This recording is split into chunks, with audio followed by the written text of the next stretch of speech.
반갑습니다. 한국사 대중화와 올바른 역사 교육을 위해 열심히 뛰어낸 한국사 전문 강사 강재민 인사드리도록 하겠습니다. 얼마 전에 인기리에 종영됐던 역사 드라마 한 편이 있죠. 바로 여러분들 잘 아시는 고려그란 전쟁입니다.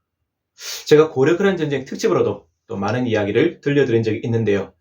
막상 이 드라마가 끝내고 나니까 많은 분들이 또 아쉬워하고 또 여운 속에 잠겨 계신 것 같아요. 그래서 저보고 이 고려그란 전쟁에서 다루지 못했던 이야기를 또 뒷이야기를 좀 들려달라 이런 요청이 있어서 오늘 다시 고려그란 전쟁 특집으로 여러분들을 찾아뵙게 되었습니다. 그래서 오늘은 이 고려그란 전쟁에서 담지 못했던 이야기를 그 뒷이야기들을 오늘 재미있게 들려드릴까 합니다.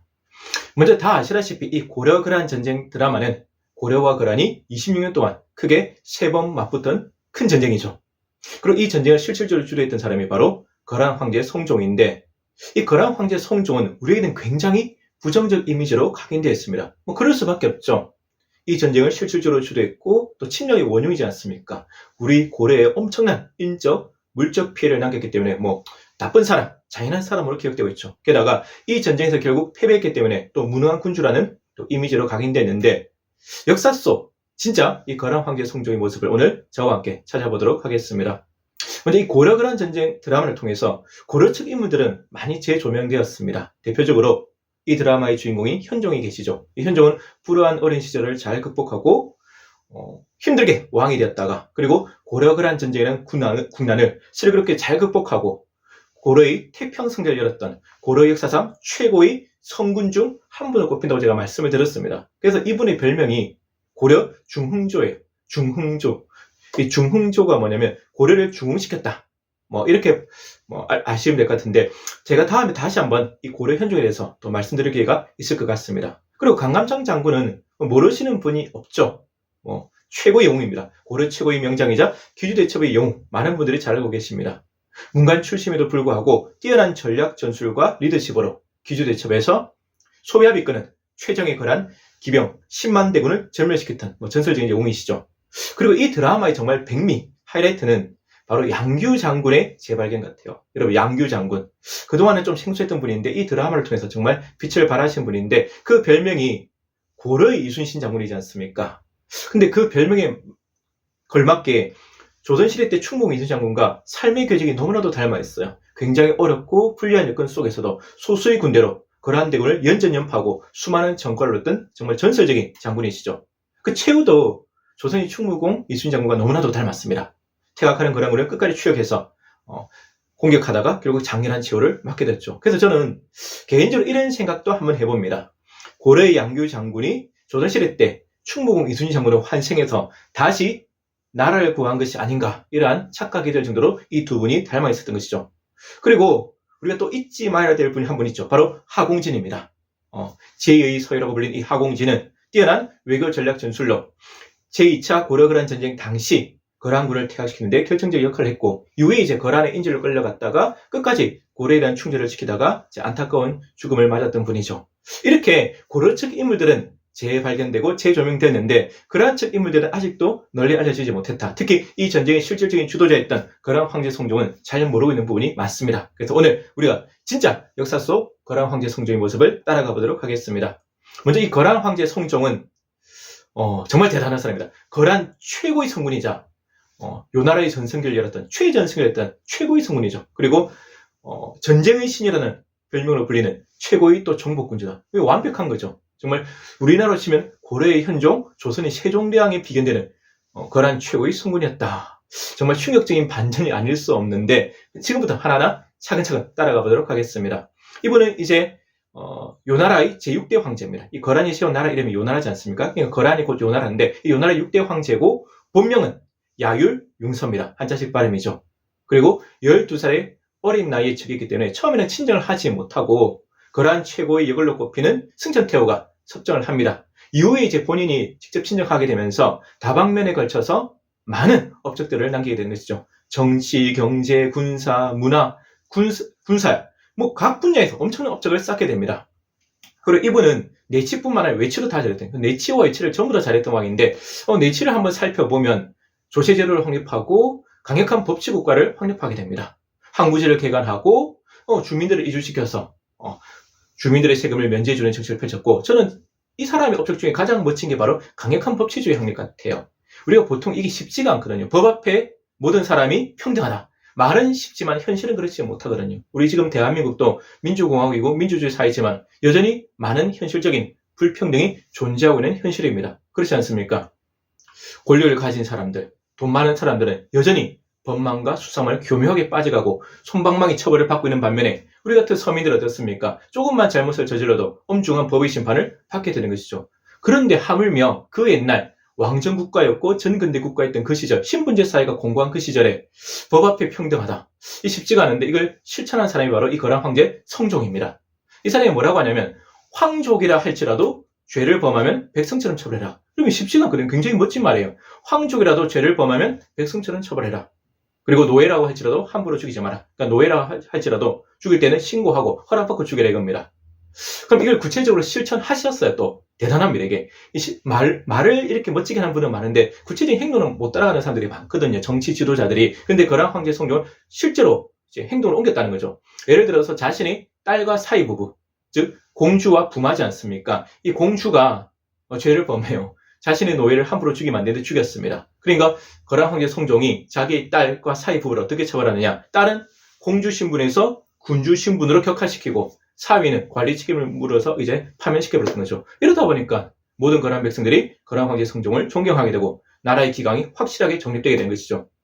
이 비슷한 사람이 저는 촉한의 명제상, 여러분도 잘 아시는 제갈공명이 있습니다. 이 제갈공명이 강력한 법치를 확립하지 않습니까? 지위 고하를 막론하고 법을 어기면 엄격하게 처벌했거든요. 농공행상도 분명히 있지만. 그러다 보니까 어떻게 됩니까, 여러분? 대표적인 일화 알죠? 읍참만소령 일화도 있고. 그래서 그 당시 기록에 보면 촉한의 모든 백성들이 제갈공명을 존경하고 따랐고 그 말에 복종했다 나옵니다. 지금도 우리가 대세계대발 대표적인 일화 같아요. 이렇게 신장된 궁열을 바탕으로 이제는 활발한 대외 원정에 나서는데 황제 본인이 직접 친정합니다. 이게 쉽지 않거든요. 황제는 웬만하면 친정에 안 나가요. 예를 들어서 여러분이 황제를 한다면 친정에 나가시겠습니까? 겁이 나잖아요.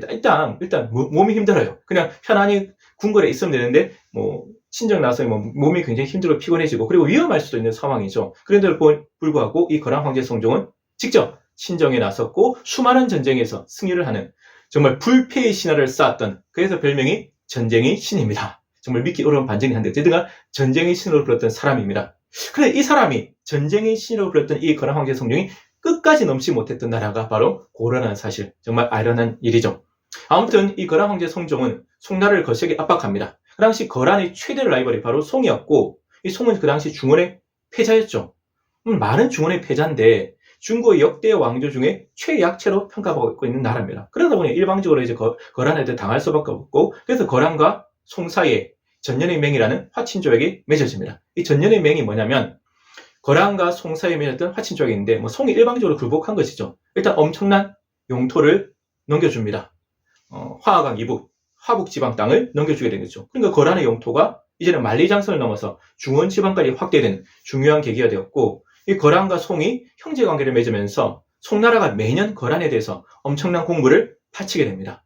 그리고 여기서 그치지 않고 거란 황제 성종은 서역도 정벌하게 되거든요. 이 서역이 어디냐면 지금의 티베트 위구르 지방 일대입니다. 그것도 정벌하는데 이것이 가지는 역사적 의미가 또 있어요. 나중에 거란이 결국 여진이 세운 금나라한테 멸망하지 않습니까? 멸망했을 때 요 나라 황족들이 서역 지방으로 이주해서 도망가서 서요라는 나라를 세우거든요. 서요, 서쪽의 요 나라. 이 서요라는 나라가 그 이후 이제 100년 동안 종속하게 되는 계기, 그 기반을 만들어냈던 사람이 바로 이 거란 황제 성종이었다. 그리고 자신의 앙수, 여진도 정벌하게 되는데 문제는 이 거란 황제 성종이 끝까지 정복하지 못했던 나라가 바로 누구냐? 바로 고려라는 사실입니다. 그래서 이 사람이 왜 고려를 정복해야 되느냐? 그 당시 거란의 주된 목표는 송나라 정벌입니다. 송나라를 정벌해서 중원을 먹어야 되는데 그러자면 송과 사대관계에 있었던 고려를 제압할 필요가 있었던 것이죠. 그래서 이제 고려거란 전쟁을 벌이게 되는데 문제는 전쟁의 신으로 불렸던 그 대단한 거란 황제 성종이 고려한테는 고전을 면치 못합니다. 정말 우리 고려 대단합니다. 정말 물론 1차 전쟁 같은 경우는 패배했다고 볼 수는 없죠. 여러분 다 아시다시피 고려거란 1차 전쟁 당시에는 무승부를 볼 수 있죠. 일단 윈윈합니다. 서로 뛰어난 외교 협상 전략을 발휘해서 고려도 실력을 챙기죠. 강동육주라는 중요한 땅을 얻어가고 반면에 거란은 송과 고려의 관계를 끊는 그런 실력을 취합니다. 그리고 2차 전쟁에서도 거란이 패배했다고 볼 수는 없죠. 왜냐하면 거란 황제 성종이 통주 전투에서 강주가 이끄는 고려군 주력부대를 완전히 격파했었고, 그 다음에 고려의 수도 개경을 함락해서 불태우는 엄청난 전과를 올렸는데, 그래도 이것도 승리라고 보기 애매한 게 뭐냐면 그 배후를 끊임없이 습격당해요. 대표적으로 양규 장군과 김숙홍 장군이 이끄는 고려군한테 배후를 끊임없이 역습당하면서 엄청난 피해를 보고, 특히 퇴각하는 과정에서도 많은 피해를 보니까 이것도 승리라고 할 수 없는 겁니다. 그리고 다 아시다시피 고려거란 3차 전쟁에서는 어떻게 됩니까? 완전히 거란의 완패로 끝나고 고려의 완성으로 끝나게 됩니다. 기주대첩에서 소비압이 이끄는 최정예 거란 기병 10만 대군이 강남천의 고려군 주력부대한테 완전히 전멸당하는 수모를 겪게 되죠. 실제로 거란 역사상 최악의 패배로 기록되어 있고, 거란 황제 성종, 전쟁의 신이고 최고의 성군을 부르던 이 거란 황제 성종에게는 이 기주대첩의 패배는 정말 쉴 수 없는 흑역사고 치욕이고 상처고 트라우마였을 겁니다. 정말 대단하죠. 아무튼 이 거란이 기주대첩에서 완전히 전멸당하면서 다시는 고려를 침략할 엄두를 내지 못했고, 그러면서 고려에 의한 동아시아 평화 한 100년 가까이 찾아오게 됩니다. 근데 어찌 보면 이 고려-거란 전쟁의 최대 수혜자는 고려가 아니라 송나라 같습니다. 이 송나라는 어떻습니까? 항상 거란의 공격 때문에 시달리고 있었는데, 이 시점에서 고려가 거란을 박살내주니까 굉장히 자유로워졌잖아요. 굉장히 얼마나 좋았겠습니까? 그래서 이런 말이 있습니다. 고려가 송나라를 구했다. 틀린 말은 아니죠. 그러니까 송나라의 은인이 고려가 되는 것입니다. 재미있는 게 그 당시 강대국이었던 거란이나 송나라가 아니라 비교적 약소국이었던 고려에 의해서 새로운 동아시아 질서가 수립되고 동아시아 평화가 찾아왔다는 사실이 오늘날에도 우리에게 시사한 바가 많은 것 같습니다. 그리고 여기서 한 가지 이런 질문을 던지시는 분이 있습니다. 이 고려-거란 전쟁에서 거란이 완패하지 않습니까? 이후에 이제 거란이 몰락하게 된 것 아니냐, 이 전쟁의 패배로, 이런 질문들을 하시는데, 물론 역사는 평가가 참 애매합니다. 바라보는 관점이 달라서 정확하게 단언하기는 힘들지만, 제 개인적으로 봤을 때는 물론 거란이 큰 타격을 받은 건 사실이지만 이 고려-거란 전쟁 패배로 거란이 몰락의 길로 갔다고 보기는 좀 힘들 것 같다. 여전히 거란은 그 당시 동아시아 최강대국이고 최강의 군사대국이었거든요. 그리고 거란 황제 성종 때 여전히 최전성기를 구가하고 있었고, 타격을 준 건 맞지만 이것이 결정적 계기가 되어서 몰락을 했다, 이렇게 보기는 좀 어렵지 않나, 이런 개인적인 생각을 해보게 됩니다. 분명한 것은 거란 황제 성종이 말년에는 좀 안 좋은 모습을 보입니다. 제가 항상 말씀드렸다시피 이 초심을 끝까지 지키기가 쉽지가 않거든요. 역사 속에 많은 위인들, 영웅들이 초심을 지키지 못하고 결국 몰락하는 경우가 수없이 많이 보았는데, 이 거란 황제 성종도 그런 비슷한 모습을 갑니다. 아무래도 이제 최전성기를 계속 구가고 태평성대가 계속되다 보니까 어떻게 되겠습니까? 긴장감이 풀어지게 되고 나태감이 생기고, 그러다 보니까 정사의 염증을 느끼고, 반면에 이제 사냥에 몰두하면서 영에 빠지는 모습이 말년에는 나타나게 됩니다. 그러다가 이제 결국 병으로 돌아 죽습니다. 그 병명이 소갈증, 소갈증이라면 우리나라 세종대왕이 앓았던 대표적인 병이죠. 당뇨병으로 알려져 있는데 어쨌든 소갈증으로 돌아 죽게 됩니다. 그러면서 죽으면서 자신의 아들 태자한테 남겼던 유언이 전년의 맹을 잘 지키고 잘못을 범하지 마라. 전년의 맹을 잘 지키고 잘못을 범하지 마라. 이 전년의 맹은 아까 제가 말씀드렸죠. 송나라와 거란 사이에 맺었던 화친 조약입니다. 그러면서 이제 이 사람이 죽게 되는데, 이 사람의 묘가 뭡니까, 여러분? 성종이거든요. 근데 이 성종이 이 고려시대 성종, 조선시대 성종과는 다릅니다. 이번의 성종은 어떻게 됩니까? 법과 제도, 나라의 기틀을 완성했다는 의미의 성이거든요. 완성한 성자인데, 바로 이 거란 황제 성종의 성자는 성스러운 성자입니다. 백제의 성화와 같아요. 성스러운 성자. 그만큼 성군이다. 그러니까 거란 역사상 가장 위대한 황제다. 이렇게 볼 수 있겠죠. 실제로 중국 측 기록인 요사에도 거란 역사상 가장 위대한 황제였다고 나옵니다. 그래서 우리는 이 거란 황제 성종을 굉장히 부정적 이미지로 알고 있었잖아요. 물론 나쁜 사람 맞죠. 전쟁의 원흉이고 침략의 원흉이니까.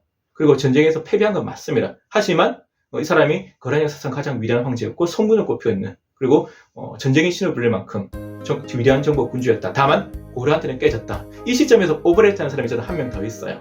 바로 중국의 당태종 이세민입니다. 이 당태종 이세민도 중국 역사상 가장 위대한 성군을 꼽히거든요. 그리고 전쟁의 신을 불렀던 굉장한 이 전략 전술의 대가거든요. 근데 이 당태종이 결국 고구려를 넘지 못했어. 마치 당태종이 고구려를 넘지 못했듯이 이 요나라 황제, 거란 황제 성종도 결국 그 대단한 황제가 고려의 벽을 넘지 못했다. 이게 바로 우리 고려의 힘이고 우리 민족의 자존심이다. 중국의 어떠한 위대한 황제도 영웅 보여도 우리나라를 함부로 하지 못했다. 정말 덩치는 작고 인구는 작지만 우리 민족 정말 대단합니다. 세계에서 정말 저는 대단한 민족이라고 생각합니다. 그리고 안타까운 건 이 거란 황제 성종이 죽고 나서 거란이 결정적으로 몰락해요. 이건 확실합니다. 그러니까 거란이 언제부터 정확하게 몰락했느냐 평가는 다르겠지만 거란 황제의 성종 죽음 이후에 확실하게는 몰락합니다. 왜냐하면 그 아들이나 후대 왕들이 좀 무능한 군주들이 많아요. 그러다 보니까 이제 거란이 쇠퇴하기 시작하고 그 틈을 노려서 거란의 앙수 여진족이 금나라를 세워서 오히려 거란을 멸망시키는 역전관계가 벌어지게 되는 것이죠. 역사를 보다 보면 여러분 이 성군은 별로 안 나타납니다. 가끔 나타나요. 대부분은 평범하거나 무능한 군주들이죠. 지금 우리가 국민들이 자신의 지도자를 선출하지 않습니까? 민주공화국이니까. 그런데도 불구하고 훌륭한 대통령들은 존경받는 대통령 몇 명 안 돼요. 대부분은 무능하거나 그냥 평범한 사람들이 많죠. 그래서 이 국가 지도자가 누가 되냐에 따라서 국가의 국운이 왔다 갔다 하는 거예요. 이 거란도 마찬가지고 참 안타까운 일이죠. 자, 어쨌든 이 거란 황제 성종은 982년에 즉위해서 1031년에 돌아가십니다. 재위기간이 무려 49년입니다. 여러분 49년. 반세기 동안 거란을 통치하면서 거란을 최강도로 변모시켰던 최고의 성군이었던 것이죠. 그런데 이 사람의 추궁에 관련된 재미있는 일화가 한 가지 있습니다. 이것만 제가 말씀드리고 강의를 끝내도록 할게요.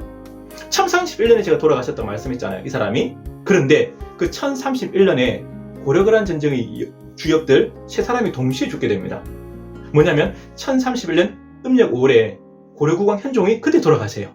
1031년 음력 5월이거든요. 근데 바로 한 달 뒤였던 1031년 음력 6월에는 아까 말씀드린 거란 황제 성종이 죽게 되고 그로부터 불과 두 달 뒤였던 1031년 음력 8월에는 바로 귀주대첩의 영웅 강감찬 장군이 돌아가시게 됩니다.